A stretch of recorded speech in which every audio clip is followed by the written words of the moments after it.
नमस्कार दोस्तों, कैसे हैं आप सब। आज मैं आपको इस वीडियो के माध्यम से एक ऐसी रोचक कथा सुनाने जा रही हूँ जिसको सुनकर आप हतप्रभ रह जाएंगे। और वो है कि कैसे हुआ हनुमान जी का विवाह और वो किस प्रकार से एक पुत्र के पिता बने। तो चलिए वीडियो को शुरू करते हैं। हनुमान जी को बाल ब्रह्मचारी माना जाता है। यह बात पूरी तरह सत्य है, लेकिन ऐसा नहीं है कि हनुमान जी अविवाहित थे।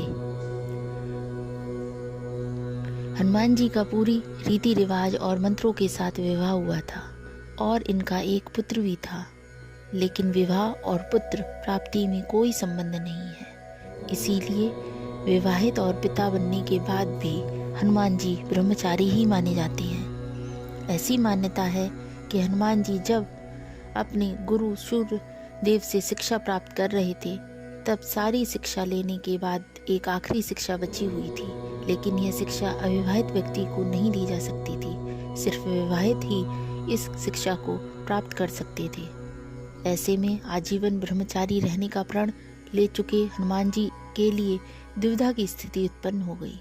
शिष्यों को दुविधा में देखकर सूर्यदेव ने हनुमान जी से कहा कि तुम मेरी पुत्री सुवर्चला से विवाह कर लो। इसके बाद रीति रिवाज और वैदिक मंत्रों के साथ हनुमान जी का विवाह संपन्न हुआ।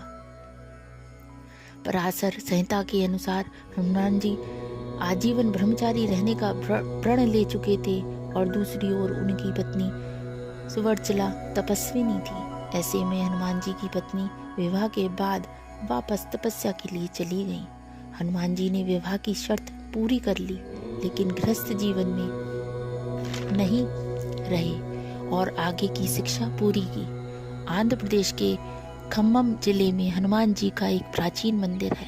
इस मंदिर में हनुमान जी के साथ उनकी पत्नी की भी मूर्ति बनी हुई है, यानी यहाँ पर हनुमान जी अपनी पत्नी के साथ भक्तों को दर्शन देते हैं। मान्यता है कि हनुमान जी के इस मंदिर में आकर जो दंपति हनुमान और उनकी पत्नी के दर्शन करते हैं, उनके वैवाहिक जीवन में चल रही परेशानियां दूर होती हैं। अब यह प्रश्न उठता है कि जब हनुमान जी की अपनी पत्नी से कभी भी नहीं मिले, तब वह पिता कैसे बने।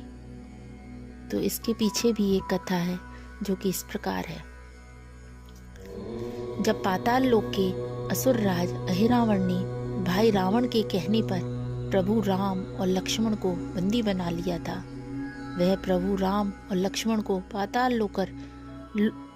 लोक लेकर चला गया। तब हनुमान जी प्रभु राम और लक्ष्मण को खोजते हुए पाताल लोक पहुंच गए। वहां उन्होंने अपने जैसे पहरेदार को देखा तो वह देखकर अचंभित हो गए। हनुमान जी की तरह दिखाई देने वाले पहरे पर खड़े हुए मकरध्वज ने स्वयं को हनुमान का पुत्र बताया। हनुमान जी इस बात को मानने को तैयार नहीं हुए, तो मकरध्वज ने अपनी उत्पत्ति की कथा सुनाई। मकरध्वज ने हनुमान जी से बोला कि आप जब माता सीता की खोज में लंका पहुंचे, आपको मेघनाद द्वारा पकड़कर रावण के दरबार में प्रस्तुत किया गया। वहां पर रावण ने आपकी पूंछ में आग लगवा दी थी, जिसके बाद आप अपनी जलती हुई पूंछ की आग बुझाने के लिए समुद्र तट पर पहुंचे।